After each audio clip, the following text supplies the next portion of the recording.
Hello बच्चों, welcome to target medical academy. बेटा आज का जो हमारा लेक्चर है वो बेसिकली किस बारे में है? Exchange of gases. ठीक है, तो अभी तक हमने अपने प्रीवियस लेक्चर में पढ़ा कि किस तरीके से है ना गैसेस हमारी बॉडी के अंदर आई। बॉडी के अंदर इन द सेंस किस तरीके से गैसेस हमारे लंग्स के अंदर आई। अब गैसेस हमारे लंग्स तक तो पहुंच गई हैं, लेकिन लंग्स से वो डिफरेंट बॉडी पार्ट्स तक कैसे जाएंगी, यही चीज़ हमें आज के लेक्चर में पढ़नी है। तो बेसिकली आज के लेक्चर में हमें पढ़ना है कि लंग्स में गैसेस आने के बाद वो गैसेस किस तरीके से हमारे डिफरेंट बॉडी पार्ट्स तक पहुंचेंगी और बॉडी के डिफरेंट पार्ट्स से किस तरीके से CO2 बॉडी के बाहर पहुंचेगी, यानी लंग्स के थ्रू आउटसाइड जाएगी। ठीक है, तो बेटा जो एक्सचेंज ऑफ गैसेस है वो बेसिकली है क्या, है ना? जो एटमॉस्फेयर है, एटमॉस्फेयर से फ्रेश एयर हमारी बॉडी के अंदर आई। फ्रेश एयर बोले तो ऑक्सीजन वाली, इसके अंदर बहुत ज़्यादा हाई अमाउंट ऑफ क्या था बच्चों? ऑक्सीजन था। इस एयर के अंदर क्या था? बहुत ज़्यादा हाई अमाउंट ऑफ ऑक्सीजन। ये ऑक्सीजन हमारी बॉडी के अंदर हमने इनहेल कर ली। तो जो पहला एक्सचेंज हुआ गैसेस का वो कहाँ पर हुआ? बिटवीन लंग्स यानी एल्वेलाई एंड ब्लड वेसल। ये क्या है तुम्हारा? Blood vessel. ये जो मैंने तुम्हारे बनाए हैं ये क्या है? Blood vessel. तो जो पहला एक्सचेंज हुआ वो किसके बीच में हुआ? एल्वेलाई एंड ब्लड वेसल्स के बीच में। तो वही लिखा है मैंने, the first exchange take place between lungs and blood vessel. यानी जो बाहर से ऑक्सीजन आई वो लंग्स से कहाँ पर चली गई? ब्लड में चली गई। ठीक है, इसी तरीके से हमारी बॉडी से बहुत ज़्यादा हाई अमाउंट ऑफ CO2 निकली। इस CO2 को तुम्हें क्या करना है? अब बाहर फेंकना है। तुम बचपन से पढ़ते हो कि हम लोग O2 लेते हैं और CO2 को क्या करते हैं? एक्सेल करते हैं, यानी we inhale the O2 and exhale the CO2। ठीक है, तो CO2 को तुम क्या करोगे? बाहर निकालोगे। CO2 को क्या करोगे बेटा? बाहर निकालोगे। तो CO2 निकल गई लंग्स के थ्रू, कहाँ पर? एटमॉस्फेयर में। कहाँ पर निकल गई बेटा? एटमॉस्फेयर में। तो जो पहला एक्सचेंज हुआ गैसेस का, यानी O2 हमारी बॉडी में आ गई थ्रू दी ब्लड और CO2 हमारी बॉडी से क्या चली गई? बाहर चली गई with the help of lungs. ठीक है, तो the first exchange of gases take place between lungs and blood vessels. यहाँ पर लंग्स ना लिख के अगर तुम बहुत प्रेसाइज वे में लिख सकते हो, लिखना चाहते हो तो क्या लिख सकते हो? एल्वियोलाई। क्या लिख सकते हो? एल्वियोलाई। तो exchange of gases take place between alveoli and blood vessel. ये किसके बीच में होगा? पहला एक्सचेंज जो होगा वो एल्वियोलाई और ब्लड वेसल्स के बीच में होगा। ठीक है, दूसरा अब क्या हुआ? ऑक्सीजन आ गई ब्लड में और ये सारा का सारा जो मैंने ग्रीन से बनाया है ये सारा का सारा ब्लड कैसा हो गया? Oxygenated blood. कैसा हो गया? ऑक्सीजनेटेड ब्लड, क्योंकि इस ब्लड में क्या आ गई है? ऑक्सीजन आ गई है। Oxygenated blood. अब ये ऑक्सीजन ब्लड वेसल्स के थ्रू होते हुए, आर्टरीज के थ्रू होते हुए कहाँ पर जाएगी? टिश्यू में। अब टिश्यू में ऑक्सीजन, टिश्यू यानी ऑर्गन्स, लंग्स से एटमॉस्फेयर से लंग्स में आई, लंग्स से कहाँ पर गई? ब्लड वेसल्स में, ब्लड वेसल से कहाँ पर आई? बोलो, टिश्यू तक आई। ठीक है, तो ऑक्सीजन का अगर मैं पाथवे बात करूं कि अगर ऑक्सीजन का पाथवे है क्या, हमारी बॉडी में ऑक्सीजन किस तरीके से ट्रैवल करती है, कहाँ से कहाँ ट्रैवल करती है, तो सबसे पहले एटमॉस्फेयर से हमारी कहाँ पर आती है? वो लंग्स यानी एल्वियोलाई में आती है। एल्वियोलाई से वो कहाँ पर जाती है? ब्लड वेसल्स में। ठीक है, ब्लड वेसल्स से वो कहाँ पर जाती है? ऑर्गन्स में। कहाँ पर जाती है? ऑर्गन्स में। So this is the pathway of oxygen.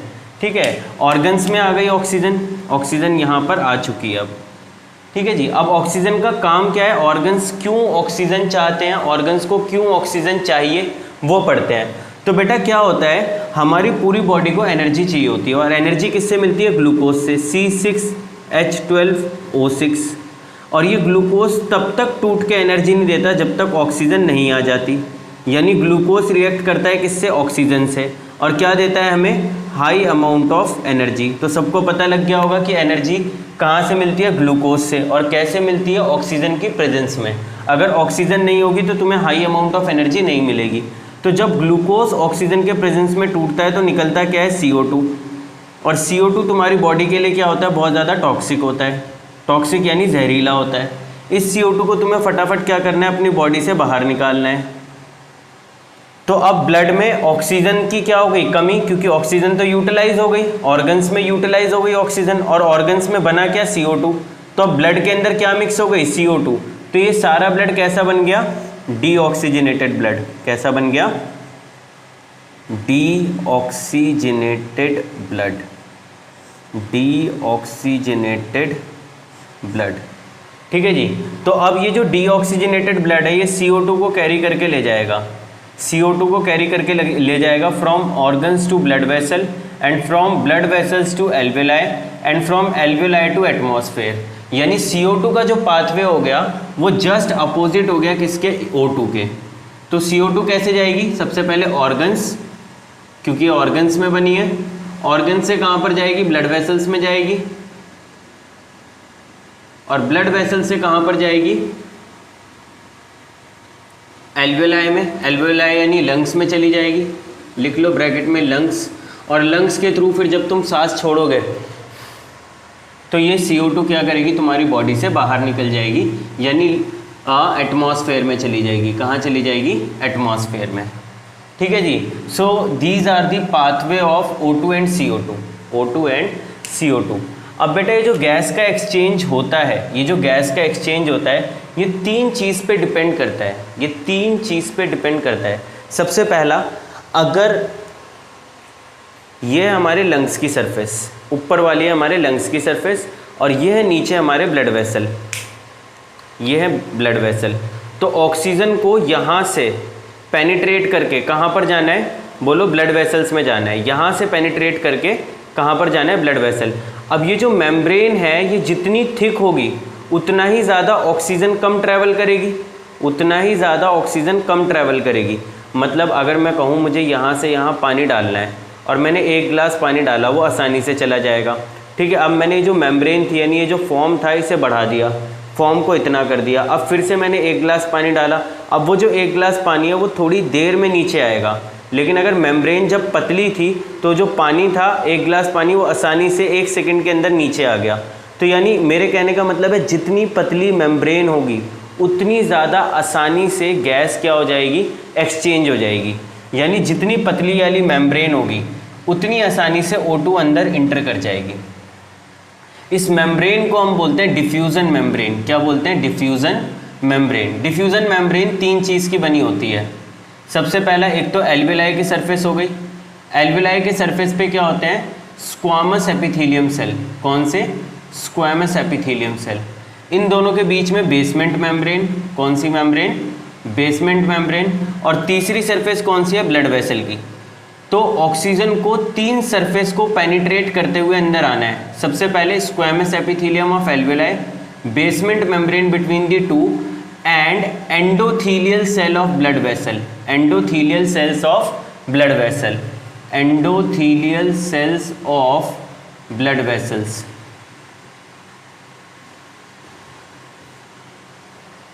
मैं कहता हूँ मुझे यहाँ से यहाँ पर कोई चीज़ भेजनी है, ठीक है, मतलब इसके अक्रॉस कोई चीज़ भेजनी है, ठीक है। तो सबसे पहले सबसे ऊपर वाली लेयर किसकी है, सबसे ऊपर वाली लेयर है स्क्वामस एपिथेलियम की। दूसरा बेसमेंट मेम्ब्रेन, दूसरा क्या हो गया, बेसमेंट मेम्ब्रेन। बेसमेंट मेम्ब्रेन एक ऐसी मेम्ब्रेन होती है जो किसी भी चीज़ को सहारा देती है। यानी जो एल्वेलाई है, एल्वेलाई की सरफेस है वो किस पर टिकी हुई है, बेसमेंट मेम्ब्रेन पे। ऐसे ही अब नीचे से जा रहे हैं क्या, ब्लड वेसल्स। ये हैं तुम्हारे ब्लड वेसल्स। तो ब्लड वेसल्स, बेसमेंट मेम्ब्रेन और स्क्वामस एपिथेलियम, इन तीनों को क्रॉस करके ऑक्सीजन को अंदर जाना है और CO2 को बाहर आना है। समझ में आ गया। बेसमेंट मेम्ब्रेन क्या करती है, ब्लड वेसल को सपोर्ट करती है और एल्वेलाई के सरफेस को सपोर्ट करती है। बेटा अभी तुमने टिश्यू चैप्टर नहीं पढ़ा, जब तुम टिश्यू चैप्टर पढ़ोगे तो वहाँ पर तुम पढ़ोगे कि जितने भी एपिथेलियल सेल्स होते हैं, एपिथेलियल्स यानी सरफेस सेल, जो सरफेस पे सेल्स होते हैं, इन्हें टिकने के लिए यानी सहारा देने के लिए नीचे एक मेम्ब्रेन होती है जिसका नाम क्या होता है, बेसमेंट मेम्ब्रेन। तो बेटा ये जो diffusion, squamous epithelium, basement membrane and endothelial cells of blood vessel, इन तीनों को मिलाकर क्या बनती है, इन तीनों को कंबाइन करके, इन तीनों को कंबाइन करके क्या बनती है, बोलो, डिफ्यूज़न मेम्ब्रेन। तो बेटा कभी कभी क्वेश्चन आता है कि डिफ्यूज़न मेम्ब्रेन कैसे बनती है, तो तुम क्या आंसर दोगे, diffusion membrane is made up of squamous epithelium cells of alveoli, basement membrane between the two, and endothelial cells of blood vessel. ये जो बेसमेंट मेम्ब्रेन है ये कॉमन है, एल्वेलाई के लिए और ब्लड वेसल के लिए क्या है, कॉमन है। तो डिफ्यूजन मेम्ब्रेन क्यों कहते हैं इसमें, क्योंकि इसके अक्रॉस O2 डिफ्यूज होके अंदर आती है, O2 डिफ्यूज होके अंदर आती है एंड CO2 डिफ्यूज होके बाहर आती है। तो सबसे पहला पैरामीटर जिस पे डिफ्यूजन ऑफ गैसेस डिपेंड्स करती हैं वो क्या है, थिकनेस ऑफ द मेम्ब्रेन। जितनी मोटी ये मेम्ब्रेन होगी उतनी कम डिफ्यूजन होगी। तो higher will be the thickness of membrane, lower will be the diffusion of gas, lower will be the diffusion of gas, यानी इनवर्स प्रोपोर्शन में। Surface area, higher the surface area higher will be the diffusion of gas, higher will be the diffusion of gas. समझ में आ गया बेटा। Solubility of the gas, solubility का मतलब बहुत आसान लैंग्वेज में बताता हूँ क्या होता है। इसके अक्रॉस में हनी डालता हूँ तो हनी बहुत, मतलब मैं अगर इसमें एक बॉटल हनी भी डाल दूँ तो हनी धीरे धीरे धीरे धीरे 1-1.5 घंटे में नीचे आएगा, यानी हनी की जो सॉल्युबिलिटी है वो कम है। फिर इसमें मैं ऑयल डालता हूँ, ऑयल भी धीरे धीरे धीरे धीरे नीचे आएगा। फिर इसमें मैं पानी डालता हूँ तो पानी सबसे आसानी से नीचे आ जाएगा। तो सॉल्युबिलिटी गैस की जितनी ज़्यादा होगी उतनी आसानी से वो मेम्ब्रेन को क्या कर जाएगी, क्रॉस कर जाएगी।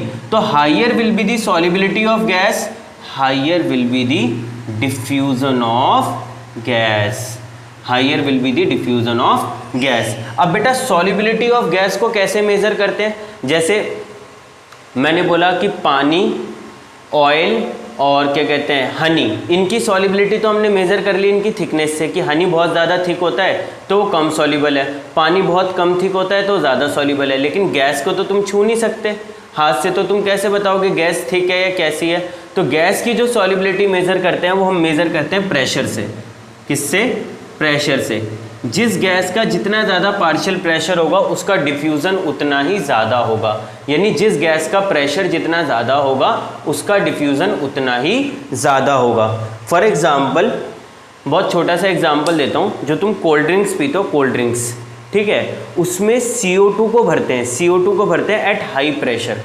हाई प्रेशर पे ही क्यों भरा भैया, लो प्रेशर पे क्यों नहीं भरा, क्योंकि तुम्हें पता है तुम हाई प्रेशर पर अगर उसे भरोगे बॉटल्स में तो वो ज़्यादा क्या हो जाएगी, सॉल्युबल हो जाएगी, और जब तुम उसे पियोगे तो तुम्हें एक अलग सी एफरेंस, मतलब एक अलग सा स्वाद आएगा किसका, CO2 का। समझ में आया।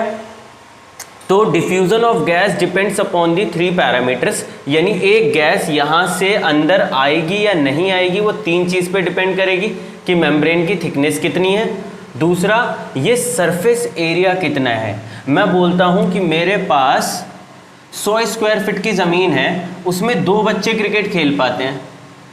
अगर मैं ज़मीन को बढ़ा दूँ और कितनी कर दूँ, 1000 स्क्वायर फीट, कितनी कर दूँ, 1000 स्क्वायर फीट। अब उसमें कितने लोग क्रिकेट खेल पाते हैं, 5 लोग क्रिकेट खेल पाते हैं। अब मैंने ज़मीन को कर दिया 1 लाख स्क्वायर फीट, तो उसमें कितने बंदे क्रिकेट खेल पा रहे हैं, 20 बंदे क्रिकेट खेल पा रहे हैं। तो जितना ज़्यादा तुम सरफेस एरिया इंक्रीज़ कर दोगे उतना ज़्यादा उसके ऊपर एक्टिविटी बढ़ जाएगी।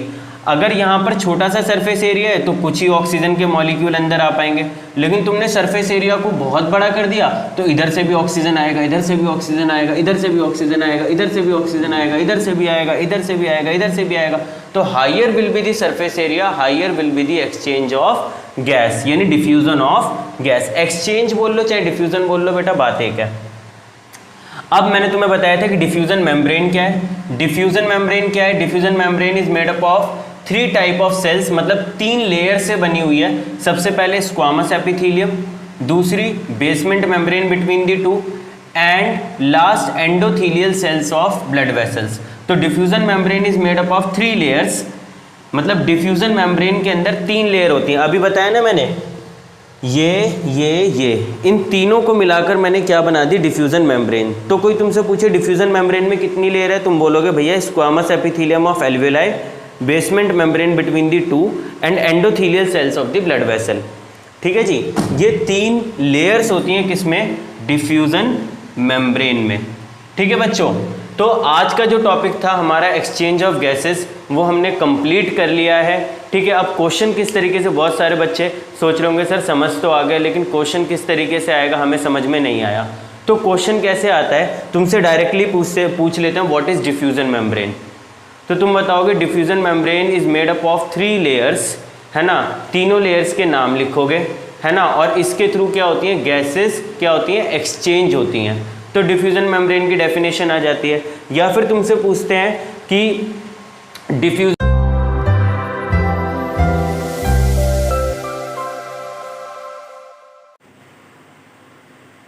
या फिर तुमसे क्वेश्चन पूछ लेते हैं कि एक्सचेंज और diffusion of gases depends upon how many parameters. तो क्या लिख सकते हो, डिफ्यूजन ऑफ गैसेस या फिर exchange of gases depends upon 3 parameters. सबसे पहला सॉल्युबिलिटी ऑफ गैसेस, ठीक है, दूसरा सरफेस एरिया, जितना ज़्यादा सरफेस एरिया होगा उतना ज़्यादा एक्सचेंज ऑफ गैसेज होंगी, तीसरा होगा थिकनेस ऑफ द मेम्ब्रेन। तो जितनी ज़्यादा थिकनेस होगी उतनी कम डिफ्यूजन ऑफ गैसेज होगी, जितनी ज़्यादा सॉल्युबिलिटी होगी उतनी ज़्यादा डिफ्यूजन ऑफ गैसेज होगी, और जितना ज़्यादा सरफेस एरिया होगा उतना ज़्यादा डिफ्यूजन ऑफ गैसेज होगा, ठीक है। तो ये इस तरीके के क्वेश्चन तुम्हारे चैप्टर से आते हैं। बाकी जो आगे का पोर्शन है मैं तुम्हें वो लाइव क्लास में कंप्लीट करवाऊंगा, ठीक है। तो बाकी का पोर्शन जो है वो लाइव क्लास में कंप्लीट करेंगे, ठीक है बेटा। Bye bye.